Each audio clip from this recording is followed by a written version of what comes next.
La première chose, c'est d'accepter que par moment, ça va pas bien se passer, quoi. C'est pas une posture normale et ça sert à rien de faire de fausses promesses en disant aux gens, si vous faites ce que je vous recommande, vous allez bien le vivre. Parce que quand ça va pas bien se passer, les personnes risquent de croire qu'elles sont pas en train de faire assez pour leur hygiène de vie et que c'est de leur faute de culpabiliser. Alors que la situation n'est pas normale, ça sert à rien de la normaliser. On appelle ça la tolérance à la frustration, ou la tolérance de l'incertitude, d'accepter que des fois, il y a des phases dans notre vie qui sont difficiles et qu'on est en train de passer par ça. Ça ne veut pas dire que c'est supposé mal se passer. S'il y a des personnes qui le vivent relativement bien et ils se sentent pas mal, tant mieux.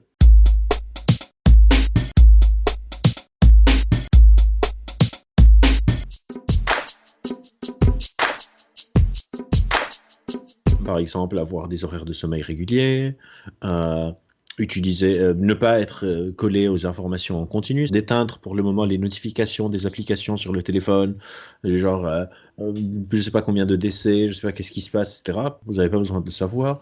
Se divertir, ne rien faire.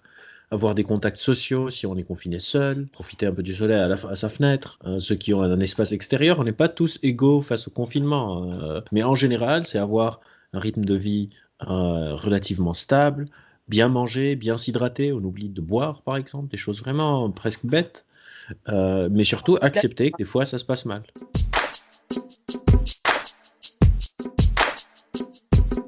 Le risque dans le confinement, c'est pas de travailler moins et d'être moins productif, c'est de travailler plus et de faire que ça. Et c'est aussi important de mettre ces limites-là pour ne pas se dire bah, j'ai rien à faire, il est 23 heures, bah, je continue à répondre à mes mails par exemple. Une chose qu'on peut faire qui peut être très utile, c'est temporairement de créer un nouveau profil sur son ordinateur pour séparer le profil boulot du profil perso.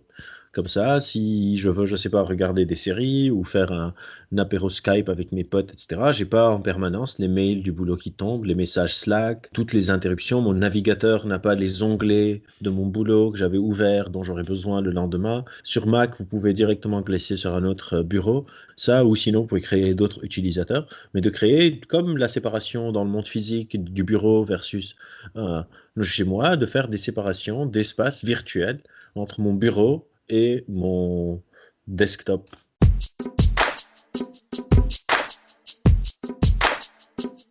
En fait, je commencerai par dire qu'on n'est pas sûr que l'écran c'est mauvais. C'est qu'est-ce qu'on en fait.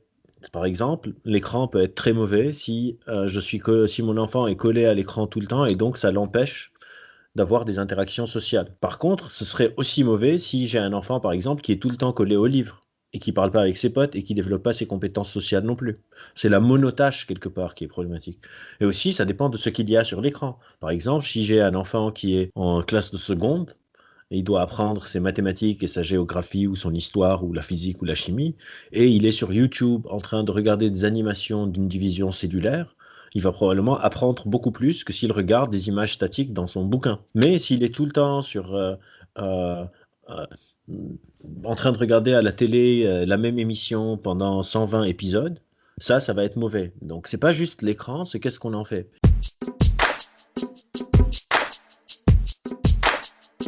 On n'est pas confiné parce que c'est du loisir. C'est vraiment quelque chose de dur. On n'a pas de contact avec nos potes, on n'a pas de contacts sociaux. Si on peut en tirer du positif, tant mieux. Mais si on n'en tire pas, c'est pas très grave. Et ça sert à rien de vouloir tout à tout prix transformer en un apprentissage de vie, le développement personnel de l'appareil psychique humain.